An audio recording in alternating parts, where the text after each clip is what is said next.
this update, the Minigunner and Golden Minigunner has finally received a buff in TDS. I made this video a few months ago discussing why Minigunner wasn't really a good tower, and I'm glad to see another buff coming to this niche of a tower. First, we'll be looking at the Minigunner, after that the Golden Minigunner, so let's get into the video. Level 0 Minigunner costs $150 less, a little slower fire rate, but has more range. This makes the cost efficiency a little bit better, but the range buff and the price decrease is really good. Level 1 Minigunner is a lot cheaper, costing $700 less, but it loses 1 damage and has a faster fire rate. The cost efficiency is a little bit better, but the range is a lot better and it's cheaper.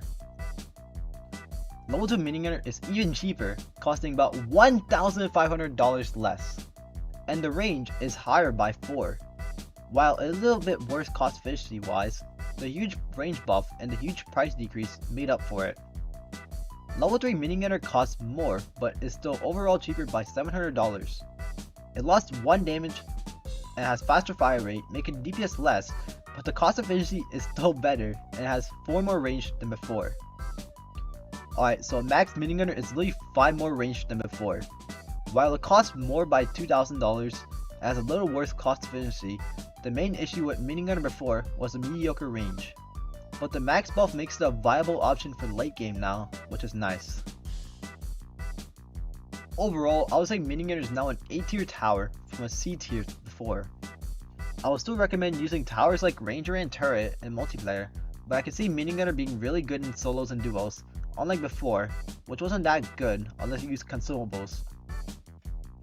The Golden Minigunner has also received a buff, so we'll be talking about this now.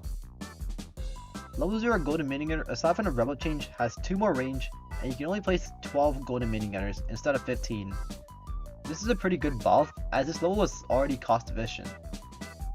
Level 1 Golden Minigunner costs 100 more, and also has 2 more range. This doesn't really do much, but the range buff still makes it a huge buff. Level 2 Golden Minigunner has 4 more range, 1 less damage, and costs $300 less. This is still a great buff because the range increased, even though the cost efficiency got nerfed by a decent amount.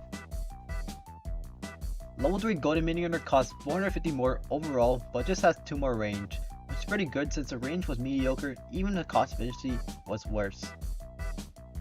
Max Golden Minigunner got a huge buff though. The range is now 2 more, has 40 more DPS, the rev up is now 1.25 seconds less, being able to be stunned less now, which is nice. It barely even has worse cost efficiency because it costs 6,000 more, but it's still a buff because of the range buff and higher DPS. While the Golden Minigunner has less total DPS going from 3,600 to 3,360, it's still a huge buff because of the range increase, you save 3 placement slots, and it's less effective to stuns by 1 second, giving 200 plus extra damage per stun, which is nice. I would say Golden Minigunner went from a B tier to a high A tier, maybe even low S tier, but I don't know yet. Let me know what you guys think of this change in the comments down below, and yeah, see you.